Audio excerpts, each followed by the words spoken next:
आपने अक्सर लोगों को इंजन्स को मोटर कहते हुए सुना होगा और ये सुनकर शायद आपके मन में भी ये ख्याल जरूर आया होगा कि एक इंजन और मोटर आखिर सेम कैसे हो सकते हैं। इस सवाल का जवाब छिपा है मोटर्स के डेफिनेशन में, जो ये कहती है कि मोटर एक ऐसी डिवाइस होती है जो किसी भी फॉर्म ऑफ एनर्जी को मैकेनिकल या रोटेशनल एनर्जी में कन्वर्ट करती है। और इस डेफिनेशन के हिसाब से इंजन्स जो कि डीजल या पेट्रोल में स्टोर्ड एनर्जी को रोटेशनल एनर्जी में कन्वर्ट करते हैं, वो भी एक प्रकार के मोटर ही हैं। लेकिन इस वीडियो में हम बात करेंगे इलेक्ट्रिक मोटर्स की, जो इलेक्ट्रिकल एनर्जी को रोटेशनल एनर्जी में कन्वर्ट करते हैं। 19th सेंचुरी में अपने इन्वेंशन के बाद से ही मोटर्स ने इंडस्ट्रीज और एग्रीकल्चर के क्षेत्र में एक रिवॉल्यूशन ला दिया। इन मोटर्स के कारण इंडस्ट्रीज की भारी भरकम मशीन्स और एग्रीकल्चर इक्विपमेंट्स को चलाना बेहद आसान हो गया। और साथ ही साथ इन दोनों सेक्टर्स की भारी भरकम स्टीम इंजन तथा मैनुअल लेबर पे भी डिपेंडेंस कम हो गई। और आज तो हालत ये है कि हाउस होल्ड इक्विपमेंट से लेके रोबोटिक्स तक, एरोस्पेस इंडस्ट्री से लेके ऑटोमोबाइल्स तक हर जगह मोटर्स भारी मात्रा में यूज किए जा रहे हैं। और एक अनुमान के मुताबिक दुनिया भर में अलग अलग साइजेस के छोटे बड़े 700 मिलियन से भी ज़्यादा इलेक्ट्रिक मोटर फंक्शनल हैं। और इंडस्ट्रियल एनर्जी कंजम्पशन का 2/3 हिस्सा सिर्फ इलेक्ट्रिक मोटर्स ही कंज्यूम करते हैं।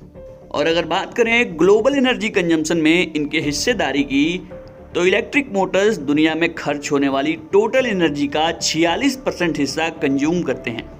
अलग अलग सेक्टर्स में इलेक्ट्रिक मोटर्स की डिमांड बड़ी ही तेजी से बढ़ रही है। और एक रिपोर्ट के मुताबिक इलेक्ट्रिक मोटर्स का मार्केट, जो कि करंटली 113 बिलियन US का है, वो 2026 तक बढ़कर 170 बिलियन US का हो जाएगा। आज motor driven electric vehicles IC engine से चलने वाली गाड़ियों को लगातार रिप्लेस कर रहे हैं। और इलेक्ट्रिक व्हीकल्स की बढ़ती डिमांड को देखकर ऐसा माना जा रहा है कि सन 2032 तक सिर्फ EV इंडस्ट्री को 100 मिलियन मोटर्स की जरूरत होगी।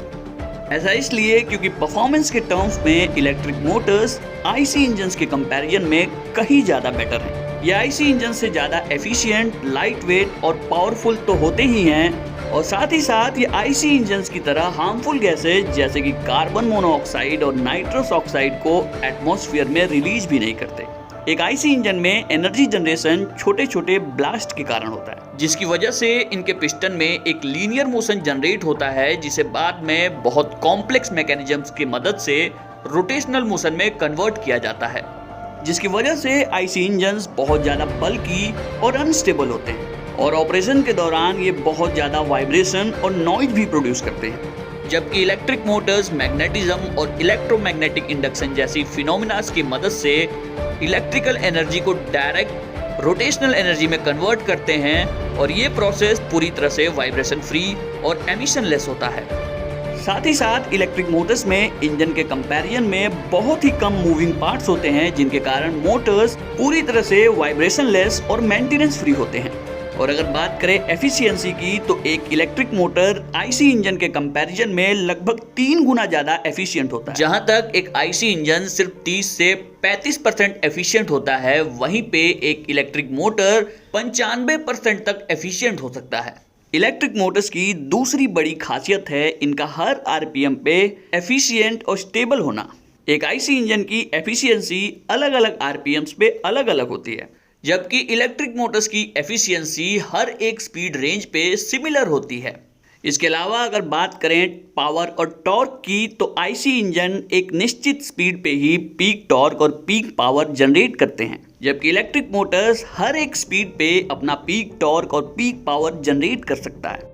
इसी कारण से IC इंजन में अलग अलग टॉर्क रेंजेस को सेलेक्ट करने के लिए गियर्स का प्रयोग किया जाता है, जबकि इलेक्ट्रिक व्हीकल्स में किसी भी प्रकार के गियर सिस्टम की जरूरत नहीं पड़ती। इलेक्ट्रिक मोटर्स की एक और बड़ी खासियत ये है कि जिस प्रकार से इन्हें इलेक्ट्रिसिटी सप्लाई करने पे ये रोटेशनल मोशन जनरेट करते हैं, ठीक वैसे ही अगर इनके शाफ्ट को किसी बाहरी फोर्स से घुमाया जाए तो ये इलेक्ट्रिसिटी भी जनरेट कर सकती है। यानी कि अगर इलेक्ट्रिक मोटर्स को रिवर्स वे में ऑपरेट किया जाए तो ये एक इलेक्ट्रिक जनरेटर के तौर पे काम करते हुए इलेक्ट्रिसिटी भी जनरेट कर सकते हैं। और इलेक्ट्रिक व्हीकल्स में इसी फिनोमिना का प्रयोग रीजनरेटिव ब्रेकिंग के माध्यम से ब्रेकिंग के दौरान वेस्ट चली जाने वाली एनर्जी को रिकवर करने के लिए किया जाता है। इसके अलावा इलेक्ट्रिक व्हीकल्स में मोटर्स का प्रयोग करने के कारण इन गाड़ियों को रिवर्स करने के लिए रिवर्स गियर की जरूरत भी नहीं पड़ती और बड़ी ही आसानी से सिर्फ करंट की पोलैरिटी को चेंज करके इन गाड़ियों को रिवर्स किया जा सकता है। अगर बात करें इलेक्ट्रिक मोटर्स के वर्किंग प्रिंसिपल और कंस्ट्रक्शन की, तो इलेक्ट्रिक मोटर मुख्य रूप से रोटर और स्टेटर नाम के दो कंपोनेंट से बना होता है और अपने नाम के अनुरूप ही स्टेटर स्टेशनरी कंपोनेंट होता है जबकि रोटर मूविंग कंपोनेंट होता है और करंट सप्लाई करने पे स्टेटर और रोटर के मैग्नेटिक फील्ड्स आपस में इंटरैक्ट करके रोटर्स को रोटेट करते हैं, जिसकी वजह से मोटर्स इलेक्ट्रिकल एनर्जी को मैकेनिकल एनर्जी में कन्वर्ट कर पाते हैं।